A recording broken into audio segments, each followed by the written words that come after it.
Hey everybody, me again with another edition of Comcast as we take a look at Pesukim Vav through Yud Aleph in Perek Mem Bet.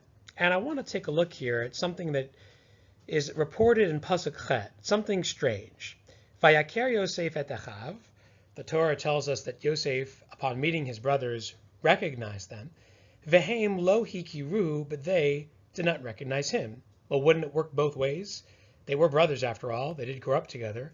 So my big question today is how come Yosef recognized his brothers, but they didn't recognize him?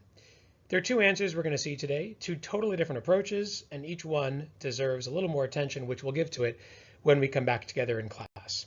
The first approach belongs to Rashi. He looks at these two phrases and sees two different issues here. The first is Vayaker Yosef et Achav. Physically speaking, Yosef recognized his brothers because their appearance hadn't changed all that much. They didn't look that different. However, Haim lo hikiruhu, they couldn't recognize Yosef because his appearance did change dramatically since the last time they saw him. Now remember some facts. Yosef was sold into slavery at the age of 17. It is now 22 years later. He's now 39 years old. And when a person changes from a teenager to an adult, sometimes those changes are so dramatic that the person looks like a totally new person. Check it out. Imagine that Yosef looked something like this, not like this exactly, of course, when he was sold into slavery by his brothers. 22 years later, he looked like this, with a beard, according to Rashi.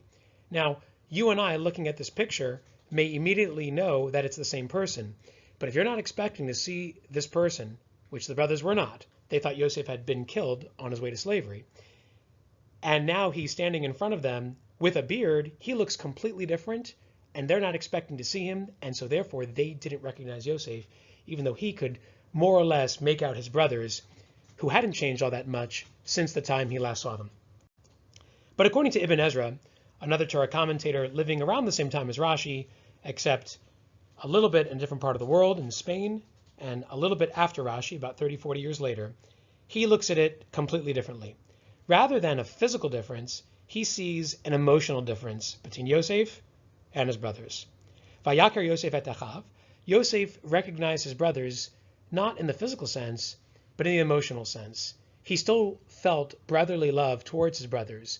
He still recognized them as a brother who was deserving of love. However, given the brothers' behavior towards Yosef in the past, being mean to him, selling him into slavery, even at one point trying to kill him, Haim lo hikiruhu, they did not show him that same brotherly love in the past. And for that reason, Yosef, who still kept brotherly love towards his brothers, did not get the same brotherly love in return.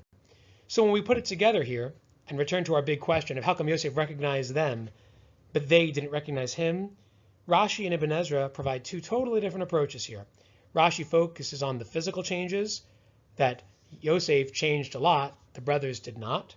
And Ibn Ezra focuses on the emotional changes, that Yosef retained feelings of love towards his brothers, but his brothers didn't show that same love towards him.